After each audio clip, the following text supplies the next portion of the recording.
Obviously got to have our second chance or second game here against Ohio State. I think the noticeable difference, other than that, obviously they've won 3 out of 5. They had 2 great road wins at Iowa and at Wisconsin. They've changed their lineup up a little bit with Thompson starting in place of Scott, who comes off the bench. I think, obviously when those guys make threes, and they made Ross and Smith, between the two of them, made 5 in game 1. I thought they got us a little bit in the post. You can see Williams during this stretch of 5 games since we played him. I think that he's gotten better as well. Seems to be more assertive. So they've done some good things. Defensively, he's always kind of been their bread and butter. And obviously they're really good defensively. They've got great size, great length, great athleticism, and 2 terrific on-ball defenders. And their other guys defend the ball well too. I think sometimes, Scott and Kraft steal the show with how good they are defending the ball, but they've got some other guys that defend the ball well also. They've got a great team defense. So those are really the challenges, heading into tomorrow's game. I probably should have brought closure to the other game first, like I usually do. The Nebraska game for us, I thought that we played some good basketball for about 30 minutes. And then the last 10 minutes, as I said after the game, certainly not to take anything away from Nebraska, I just thought we made too many mistakes, whether it's a drop pass or an errant pass or, a missed layup or, some of those miscues at the end of the day in some of these games where the possessions – are just, back and forth. It's close. It might be a lower possession game. If you have a rough 4-minute stretch, that could be the difference in the game. And I thought that time from about 10 minutes to about 5 right there in the second half was critical, that got them up to a 3 or 4 possession lead. And then you're trying to scramble and play from behind there late. But as I said after the game, I thought that we fought. I thought that we played hard. I felt that way again after watching the film. I thought that was good. I'm just trying right now to teach these guys, especially our younger guys, an understanding of why you win and why you lose. What gets you beat? What do you have to do to win close games down the stretch through film, through talking to them, understanding that every possession is critical. You want to have quality possessions. Taking care of the basketball is important. We didn't do that real well the last 10 minutes. Too many miscues there. Executing exactly what we call, getting exactly what we want. And, some teams can get away with that. For us, and I've been saying it for some time now, not just today, our margin for error is small. We need everybody hitting on all cylinders for us to be our best and be a competitive a basketball team night in, night out here in year 2. So, that hasn't changed. We practiced here this afternoon. Yesterday, coming back, we didn't get back till late Wednesday night from the game. So yesterday we thought it was important, film, weight lift, try to give them a chance to get mentally and physically refreshed. They all went to class, obviously, yesterday and did the job there. So they had a long day yesterday, got a good night's rest. We'll see them here this afternoon for practice and continue fine-tuning our preparation for Ohio State, who we play tomorrow. Questions? The younger guys after the game, Tracy and Ray had 6 turnovers combined. Yeah, just too many. They know that. I mean, it's too many for them. Yeah, I thought Ray got his ball taken in a couple gaps. Tracy, a decision here or there, although, the majority of Tracy's, we say 3, again, it's not 10, but 6 between the 2 of them. You're right, Marcus. We probably need to be a little bit better there. Most of his were early. That first 3 or 4 minutes, I thought they came out. And it's interesting. We were up 12-4. I felt like we were either scoring or turning it over. It was either feast or famine. And they got into us. They climbed into us a little bit. We responded a little bit better after that. But most of Tracy's were early. Ray's were late. In the game, maybe trying to make a play in a gap, maybe that wasn't there, trying to be aggressive. But, I want Ray to be aggressive. So, it's a kind of a catch-22 there. I know you've assessed this before, but Kendrick and Malcolm, yeah. How did they do the second time around? You know, they shot a high percentage. I think Malcolm played 18 minutes, Ken close to 30. Defensively, weren't quite as solid as they were last Sunday. And they saw that on the clips yesterday as well as with their grade out. And the thing I like about those two guys is that bothers them, and, you know, they'll work at it to improve. How are both of them doing in practice and just kind of off the court? And are you seeing them kind of, since you put them in the starting lineup, you know, mature a little bit more over the last week or so? Not any more than normal, about the same. You know, our guys like one another. I've said that all along. I don't see any difference necessarily off the court or away from practice with their disposition or their connection with their teammates. I think that's about the same. Both guys are great guys, and, you know, that's not a whole lot different. Just real quick. Last time in Columbus, Ray kind of struggled and Kraft guarded him and kind of took some of his offensive skills away. Are you looking to anticipate that tomorrow, or will you do something different to try to get him more involved with him guarding him? Well, we tried to get him involved. I'll be honest with you. You know, Ray's got to have a different disposition. You know, and I'm confident that he will. Now, what does that mean in terms of scoring, or I don't know. I mean, it's tough to predict that. You know, obviously Kraft's a great defender. We have a lot of respect for their team defense as well as Kraft as an individual defender. But Ray had some opportunities in game one, and I think he's, you know, we need him to be aggressive. Seemed like your ball movement was really good that first 30 minutes of the game. What changed, and what do you want to see? Just turnovers. And you got to pass, you got to catch. You know, you got to, on the break, you got a 3-on-2. You got to pass it and catch it, not throw it at a guy's kneecap. And, you know, we run an ATO, we get a layup, not a 2-point shot over somebody, a layup. You know, we missed the layup. And again, I'm not trying to miss them. I mean, yeah, those guys are trying to make them, you know, so I'm not picking on our guys, but you got to make a few of those the plays when it's tight, it's back and forth like that, and it's 1 possession, 2 possession, tie game. You know, those little details, that execution, taking care of the ball, you know, having quality possessions, being able to execute what you're trying to do at both ends, I think really gets magnified. You know, and we made too many mistakes there, you know, Jeremy. You know, and I thought in large part, you can say it's good or bad, depends on how you look at it. In large part, I thought there were ones we could control. You know, what they call it in tennis, forced and unforced. I thought we had some that were unforced. You know, so you can say, well, that's bad. Yeah, we don't want to do that, but that also can be good. Saying, hey, look, we can control these. You know, we got to do better here. You know, we saw that with the video yesterday, and, you know, our guys, you know, they usually respond pretty well to that and learn, and, you know, we got to learn from it and keep getting better. Talking more about Joe after the game the other night. Is it the defensive end right now where he's having some issues? No, I don't think. You know, I think Joe. The one thing is we need Joe to rebound the ball better. I think he's a really good rebounder at his position, Marcus, and I think that's something that he can improve upon. But a lot of it was, you know, obviously we made the decision. What we thought was for the betterment of the team to change the lineup at Penn State, and Malcolm and Kendrick played well. You know, Joe's Joe. We're going to need Joe, you know, moving forward. He's a big part of our team. He's a big part of what we do. All those guys are. We need everybody. This team needs everybody. I'd like to see him rebound the ball a little bit better, but, you know, for the most part, offensively, defensively, you know, about the same. You know, obviously at Penn State, you know, Kendrick played 31 minutes, played really well at both ends of the floor. So I think it was more of a reflection of that than it was anything necessarily that Joe was doing negatively.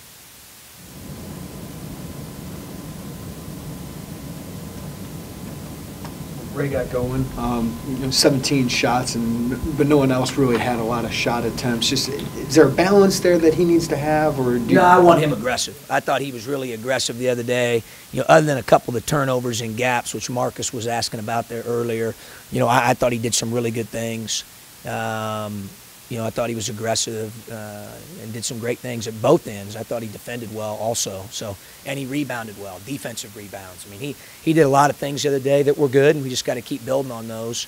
You know, obviously Kendrick and Malcolm shot high percentages. I think they had 9, maybe 9 and 8, or 11 and 8, or, you know, whatever it was. So they combined for about 20 points, shooting high percentage, which is good.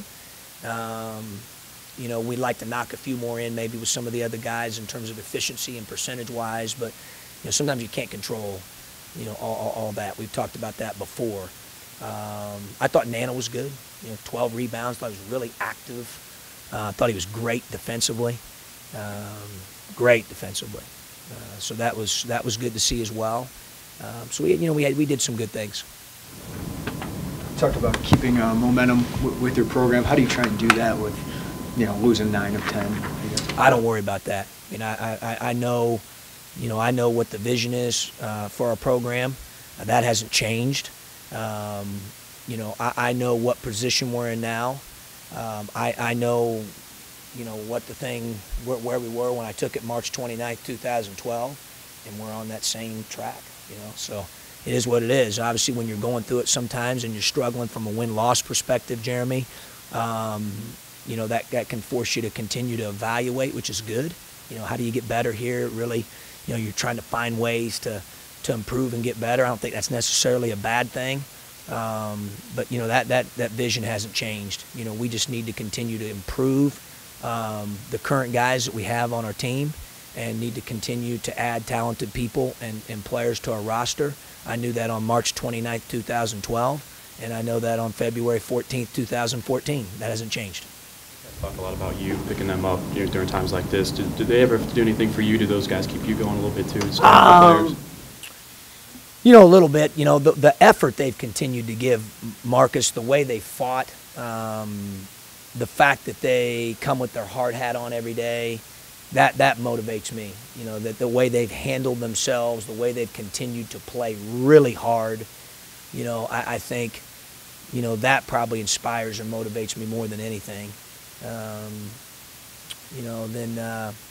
you have people in your circle, others, whether it's coaches, whether it's family, whether it's my wife, or that continue to continue to keep you on track, to keep the big picture in mind.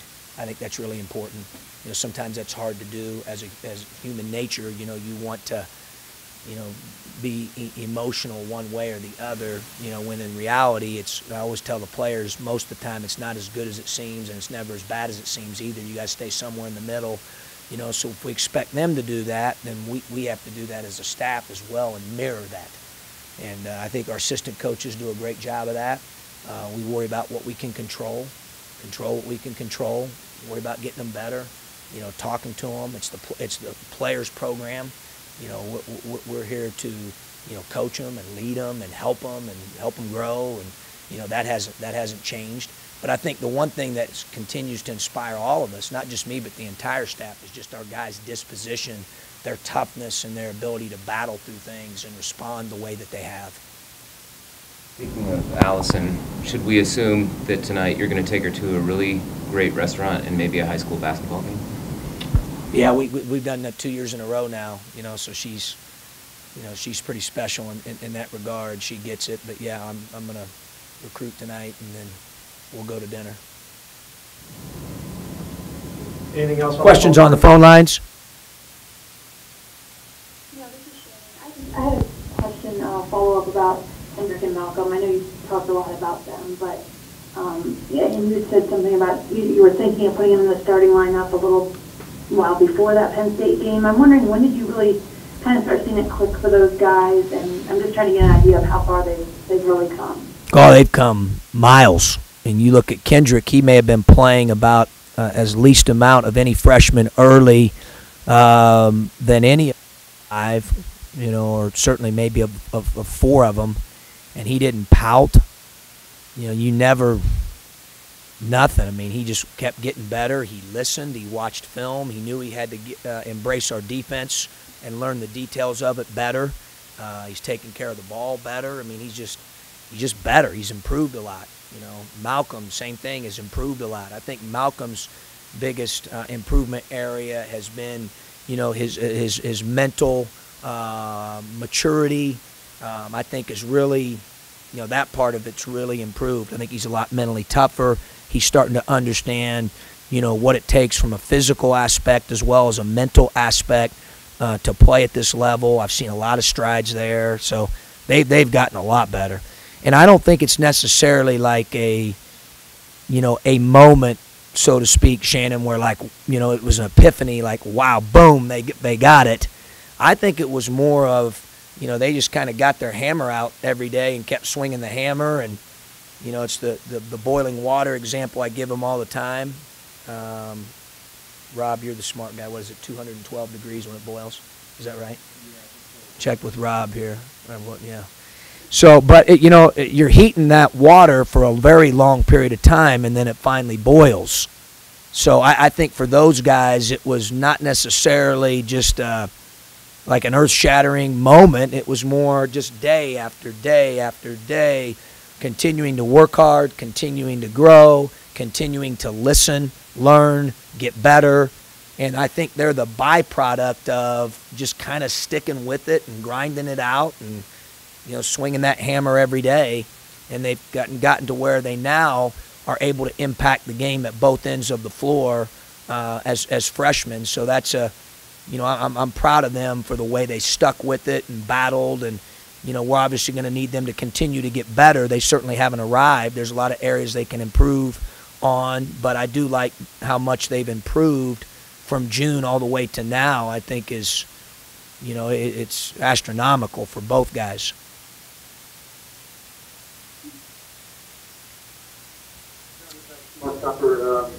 Just following up on Shannon's question, maybe you kind of answered this, but I'll try it again anyhow, regarding the two freshmen. When they moved into the starting lineup in the short time, did you notice any little differences in them as you have them in DBs? And are they asking you more questions? Are you getting a different kind of feedback? Do they have a different look in their eyes? Anything like that? No. You know, I'm sure, obviously, with increased opportunity comes more confidence, I'm sure. I mean, I would think. But in terms of disposition and, you know, them coming in early to watch film, and, you know, Kendrick's done a good job of taking care of his body as a freshman. You know, he'll come in early in the morning and do extra things with treatment and all those things. Usually that's an upperclassman that'll do things like that. But he's been very mature in that regard. That's the same. You know, their attentiveness to film, to wanting to learn, how hard they go in practice, all that's the same, Tup. I mean, they've, you know, and again, I think that's kind of the lesson in the whole deal. It's, you know, everyone wants to know, like, you know, when was the magic wand moment? There wasn't any. You know, it's the whole concept of continuing to grind every day, learn, get a little bit better. Get better through your mistakes, get better through your successes, and I think both those guys have done that. Sure. The Big Ten tournament, you're going to miss scouting Kraft? Yeah. Obviously, he's one of those guys. Kraft's one of those guys you feel like's been there forever. You know, he's made obviously a great impact on their basketball program, our league, and you know, I've got such a high level of respect for him and how he conducts his business. You know, both on and off the court, how competitive he is. He's obviously an understatement here. He's a winner. That's what he is. And how much stronger he's gotten. You read about his strength gains year after year after year. You know, sub-5 miler. I mean, you know, he's you know, a poster child for maxing out what you have, competing, his competitiveness, his approach to how he does things. You know, he's, you know, obviously had a great career and continuing to have a great career. Any wrap-up questions for Coach from the phone lines or here in the room? Up on Jeremy's question about the state of the program and losing streak and all that, and I think we all know that you can't talk about specific recruits, but when on signing day when we were all here, there was something in the Sun-Times, you took exception to it, you made kind of a general statement about the state of the program. This week in the Sun-Times there was something that said that you made a mistake in recruiting and that you apologized for it. Can you address at all whether that's true? I can't, Rob, because of NCAA rules. I'm not allowed to do that, you know, or to comment on it. You know, I wish I could, but I'm not allowed, you know, per the rules. The general state of the program is in good shape. Oh, no question. You know, obviously we like where we're going. We like who we've got coming in. I'm anxious to get, continue to work with the guys we currently have to make them better. We've got 3 guys sitting out that were double-figure scorers at the collegiate level. I believe we're one of 3 or 4 programs that has a couple commitments in 2015. We're continuing to recruit and do it the right way, and we've got a great place here in Illinois. We've got a great tradition with our basketball program. We've got an arena being renovated. We've got a lot of great things at our foundation, at our core, to continue to build on, which is exciting. So we just got to stay the course and continue to move forward, and that's what we've done. That's what we've always done, and that's going to continue to be our approach. Those things I said on signing day haven't changed. They haven't changed a lick. We're not going to allow a loss or a streak or. There's a lot of teams that have went through streaks this year, even in our league, that might be a little abnormal for those teams or programs. But, it's the Big Ten. It's a great league, great coaches, great players. I think you just kind of got to stay with it. There's no shortcut. It's a process. I knew it was going to be a process on March 29th, and we're going to continue to keep working hard every day and swinging that hammer just like I mentioned Hill and Nunn have. Hill and Nunn have done it the right way and worked and worked and worked and worked and improved, and that's what we're doing every day. We wake up, we're worried about how do we make our players better, how do we continue to grow our program and improve and work, and the vision hasn't changed. You tweak your plan here and there, daily or after a month or two based on information you continue to get, and sometimes it adjusts a little bit, but the core of what we're doing from a vision standpoint and our strategy that isn't going to change. We believe in that wholeheartedly, and we know it works. And the most important thing at this point is that we stick to that plan, generally speaking, and stay with it and grind it every day. Continue to fight. Any other questions? Thank you.